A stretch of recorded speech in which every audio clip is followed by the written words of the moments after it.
Hello, and welcome to Audacious Women Creative Lives, the conversation series, where I talk to women who are doing both creative things in their work and in their lives. I'm Ann Boyd. I'm author of the Substack newsletter Audacious Women Creative Lives, where I write about my life since leaving academia in the US to create a new chapter for myself as a creative writer. It's been a rocky road at times, which I've written about quite a bit, but my guiding light has been other creative women who forge fascinating careers and lives for themselves beyond the norm. I've written essays about many women from the past who've inspired me, but I've also been inspired by real life women who I've met on my journey, women who helped me think creatively about who I want to be, how I want to live my life, how I want to work in the world. And I thought it would be great to talk to some of them and record our conversation so you can be inspired by them as well. My guest today is Cynthia Morris, who can't stop making things. She's an author, she's an illustrator, she's also a certified coach. She's published 9 books, created and sold artwork, and she leads transformational experiences for teams and creatives alike. Through her company, Original Impulse, Cynthia helps people trust their creative instincts and bring their bold ideas to life. She is the author of the recent novel, Her Lisbon Colors, which explores midlife reinvention in Portugal. And we're going to talk about it. It's a fun, sensuous, thought-provoking read that I highly recommend, and with a gorgeous cover. That's one of the things I love so much about your book is just the cover itself. It was so much fun to carry this around on the trains when I was up in Edinburgh. I was in Paris. People were staring at it. It's such a beautiful book. The cover is such an invitation, isn't it? And a promise. There's this feeling of this woman who's moving through this beautiful, colorful landscape with a sense of agency. And I hope that's what the book conveys.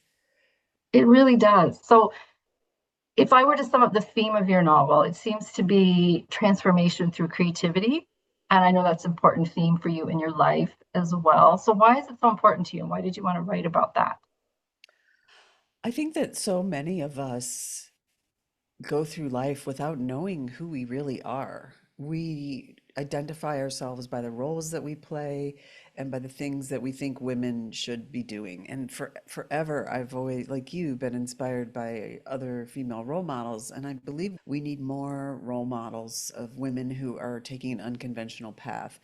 My first novel, Chasing Sylvia Beach, is about the legendary Paris bookseller who started Shakespeare and Company bookstore. Sylvia Mm, Beach in 1918 moved to France and ended up starting a bookstore and lending library with a $3,000 check from her mother. In 1918, I was obsessed with Sylvia Beach as a young woman, as a young bookseller myself. And I'm like, the world needs to know about this extraordinary woman who really carved her own path. So her Lisbon Colors is in the lineage of books that hopefully represents role models. The character Darla Clark is living a perfectly safe, comfortable life. She's in Boulder, Colorado. She's got it all figured out. She's done all the right things. But a friend forces her to confront that she's living half-ass.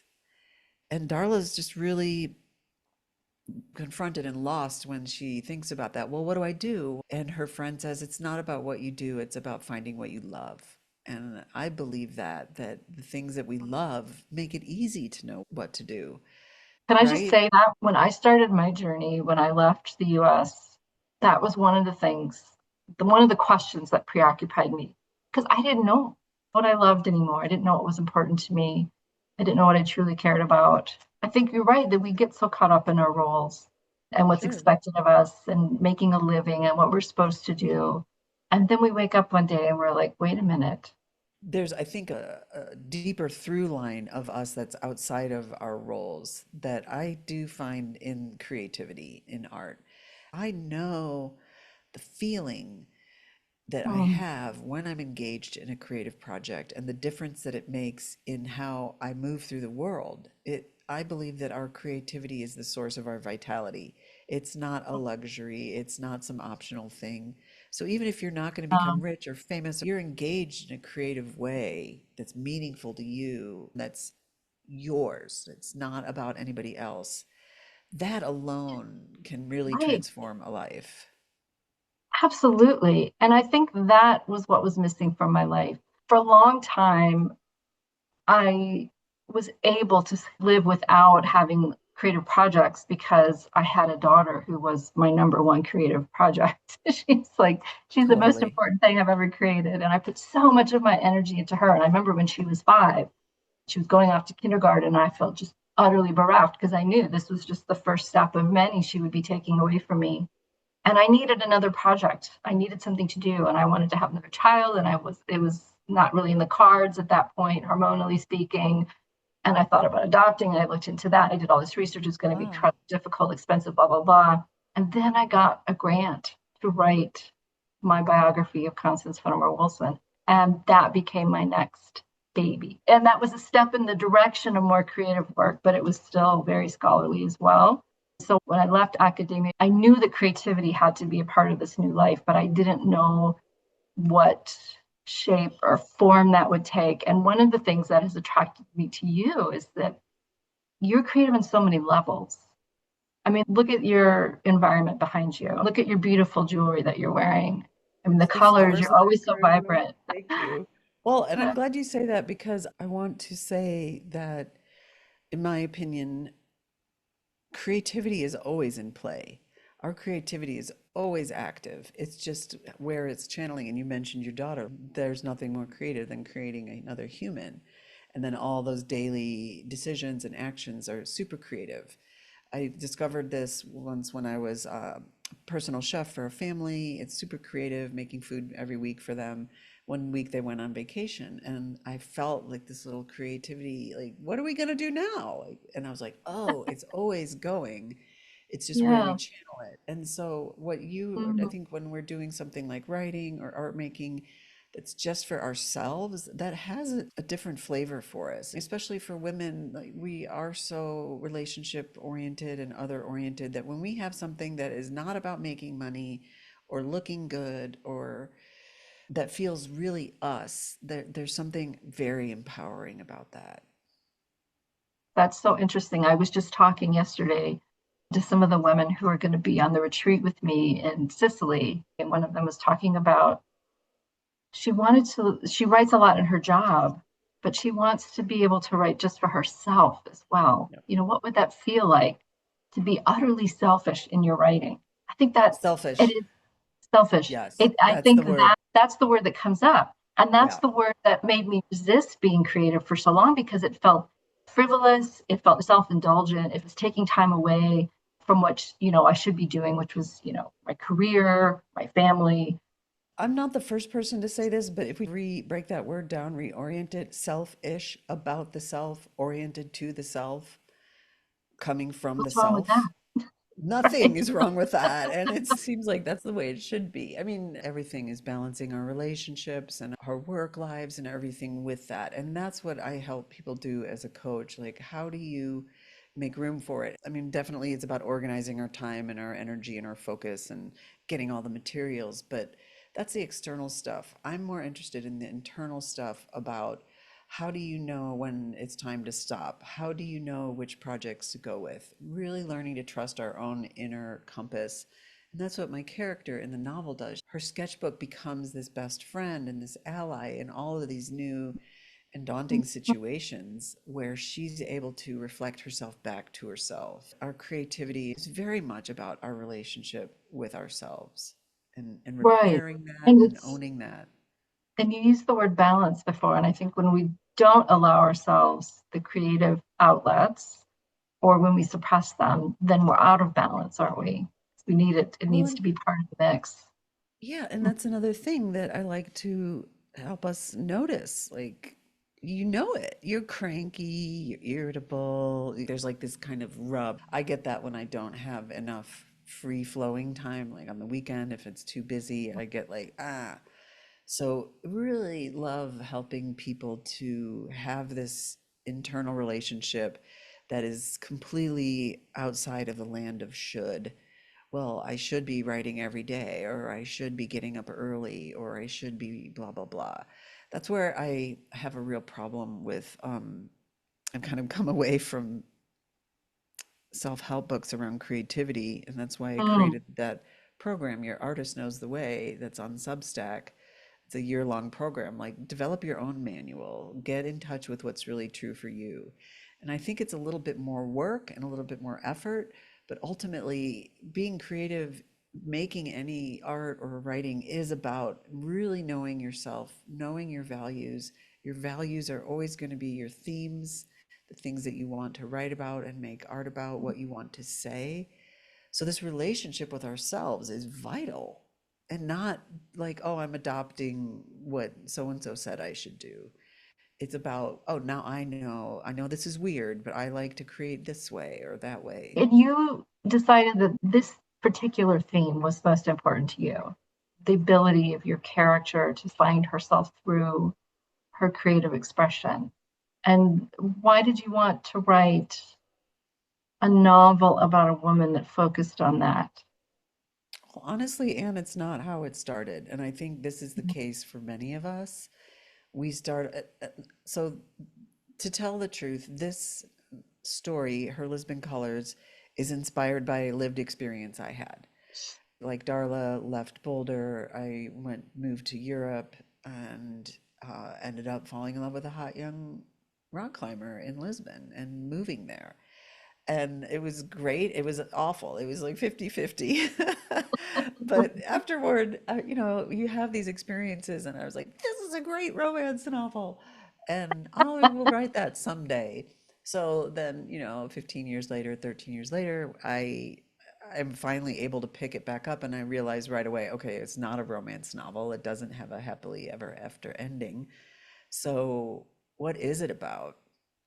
And so draft after draft, slowly kind of taking off the shell of it being me and discovering that it's about this character and her transformation, and working with a great editor who really helped me see that the interesting part of the story was not the romance, was about her creative arc. So it was like turning the dial Yeah, down on the romance as the driving force. It was a mechanism that got her into a situation, and it definitely gave her some things, but it's not the thing that brought her to herself.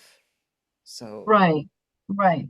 And they talk about some of the novel courses that I've done. Your character starts out wanting something, but them getting what they want isn't really the story, it's them discovering what they need. And so finding that underlying thing that is most important to them. last night I was reading a novel, and I don't know where this thought came from, but I was like, oh, she likes Lisbon so much because it's kind of gritty, it's a little rough. It's not like some perfectly manicured, beautiful city. It's got its own rugged beauty. And that she likes that because she's realizing that her life doesn't have to have this manicured, perfect look. There's some jagged edges and messiness. Like, she doesn't want to be messy. She doesn't want to show her emotions. And she and I learned through writing this book, this is how I transformed from writing it, that my incredible emotional sensitivity is absolutely my superpower, and it's absolutely required for writing a novel. Hmm. The emotion is why people read. It's not because we want to know what happens. We want to know what happens because we're emotionally invested. So now I Right. love to read and see, what did they do right away that got me emotionally invested in this character. Hmm. Hmm. So that was a huge awakening for me. That's my midlife transformation, is being more at home in my sensitivity, and what I would want for others too. Like, our emotions are required. We're taught to submerge them and sound rational and look normal and don't break down in public because we'll be seen as weak. And it's like, no, it's our superpower. Well, I love that you're writing a book about creative transformation and that the act of writing it transformed you as well. Has to. Yeah, it It has to. can't not. And this is the other reason why, like, why do I coach people? I started out being a coach in 1999. I got my training, and they tell you have to have a niche. So, of course, I chose writers and artists. And so all of these years, that's what I've been studying. And I'm like, the inner work of writing a book or making anything is way more difficult than the outer work. They're both hard, but it's like two parallel tracks. The inner obstacles that we confront about, am I good enough? Will anybody care? Those are the two number one things that we worry about.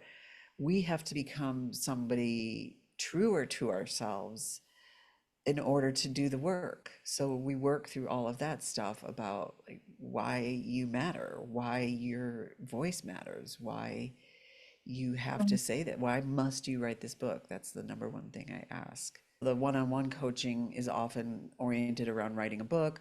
The group coaching I do, I have a writing group that I love. It's called Write On, and it's for anybody with a project, a writing project. And we go for usually 3 or 4 months, and you have to stay committed to that project. So they sign up thinking, oh, I'm going to finish a draft or get a certain amount of progress done. That's great. But my agenda is over this period of time, you're going to go through your normal life. You're going to go on a trip. You're going to have random things happen. You get to see how to stay committed and show up week after week, even with a life that's dynamic. All of our lives are, there's no normal week. So this whole thing of like, I'm going to write every day from 8 to 9, that's never going to happen.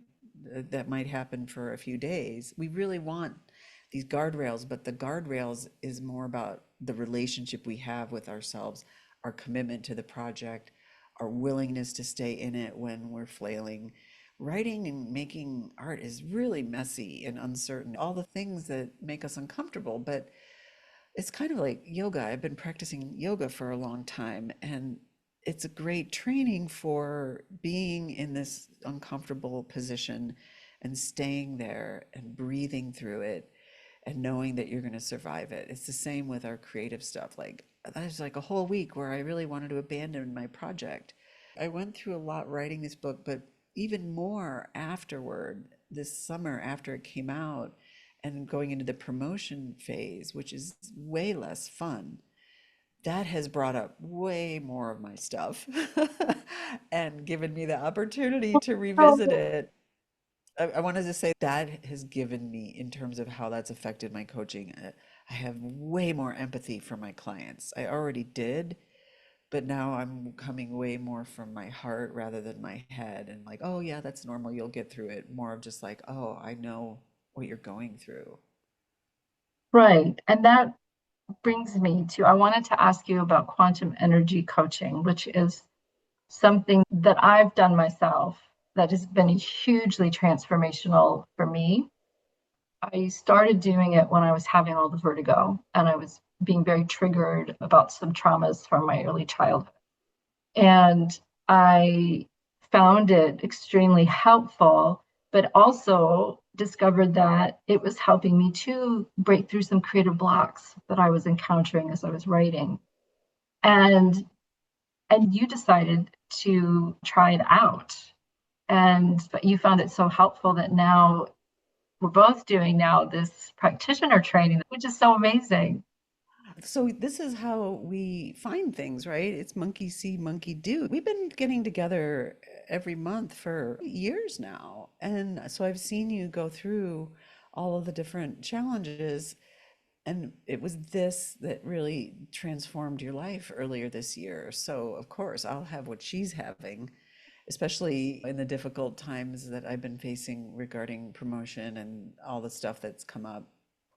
The big mistake I made when I launched my novel was not having emotional support system in place. I was blindsided by it because I had been working so hard on publishing it and getting it out, so that I came to all of the pile of my stuff that was waiting for me.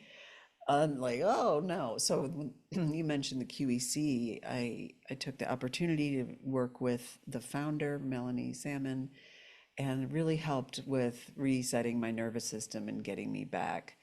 And I've been wanting to work with clients on a deeper level on the deeper stuff, what really promotes and provides lasting change. So you mentioned the training, I looked into it, I signed up. What I'm really looking forward to is I've been helping people for years on thoughts and actions. And now QEC will help me work with them on a belief level, which will make the actions so much easier and the thoughts so much more aligned with who they really came here to be. Right. The potential of it is so wide ranging. And this is what attracts me to it as well, is the desire to work with people, not just on craft or how to organize time or how to structure this, how to promote their memoir, how to write a proposal. I mean, those are the kind of things I've worked with people on so far.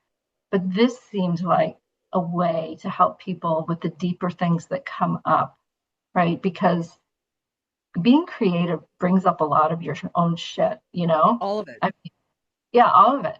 And not just in the creating of it, but then when you want to bring it out into the world, just the very first time you sit down and look at an empty page, you're Yep. bringing all the beliefs with you and Yep. all of that subconscious programming that you have from when you were little. And it's so hard to shift. It is so hard to shift. And people, talk about developing new habits, creating positive self-talk, meditating, somatic practices, all the things. And they take forever. They take forever. And talk therapy just deals with what's going on in your conscious mind. It's not touching the unconscious stuff. And a So to lot of me, the, the potential of it for creatives is absolutely huge. yeah, I could see you are a role model for taking a leap and living through all of the various things that life offers you and experiencing. But it brought up a lot of my shit. It brought up Well, all my shit, actually. I've, You strip everything away and then yeah, you want to be creative and you're putting yourself out there in this totally new way and taking all of these risks and making these leaps. Wow, it's going to touch some really, really deep wounds well, and that you weren't even beliefs. aware of. Yeah, You weren't beliefs even about what's possible. The aware. thing I wanted to say is I'm a subscriber to Audacious Women, and I read the comments, and I know that there are a lot of your readers who are in a similar place where they want to do something like you're doing. And I just wonder, what's in the way? What are the beliefs that hold so many of us back? This weekend, I was working to prepare for my QEC training, and I was having a hard time coming up with what are the limiting beliefs. Because the minute you shine a light on them, they like run and hide in the shadows. So I did this fun exercise where I was like, well, here's what I want. And just wrote out my dream life in the different areas. And I want this and I want this. And then really seeing it. And then I said, well, what might be in the way of this future that is coming for me? And then all the beliefs came out. And then I was able to come up with the new beliefs that I want. Just the idea of selfishness that we were talking before. That's a belief Yep. that I'm Yep. being selfish by doing something creative or spending time on my own, closing the door and having some time to myself and writing in my journal or Yep. drawing, spending time doing something frivolous, calling it frivolous, even that's a belief. The problem with the thing that I have to help people unhook from is efficiency. I don't know that there's anything less efficient than writing a novel. There's God, the time that you waste. no ink is wasted because you have to get stuff out. And often, not often, like every single time, the first few paragraphs are what I call throat clearing. You're just like, okay, that doesn't need to go there. And you finally get to the point down here at the end of the page. And I'm really working with my people in my group, really wanting to have the right systems and be organized. And I do too. And I get that. But I have this talk that I've developed. Your apps won't save you. It's just putting in the time and the practice and showing Is up and what do I really want to say? What do I really want to say? yeah. I feel like we could talk all day, Cynthia, about these things. And I know there are also some other things that I think my readers would be really interested to learn more about in terms of how you make this creative life possible for yourself and how you actually published your book, right? Because you didn't take a traditional route. That was one of the things that so inspired me about you was that the act of publishing was itself a creative act. So I think what we're going to do now is move on to those questions for paid subscribers who want to stick with us for a little bit longer. And for people who'd like to keep listening, who are free subscribers right now, you can get a monthly or a yearly subscription. and you can keep listening to hear more from Cynthia. Great.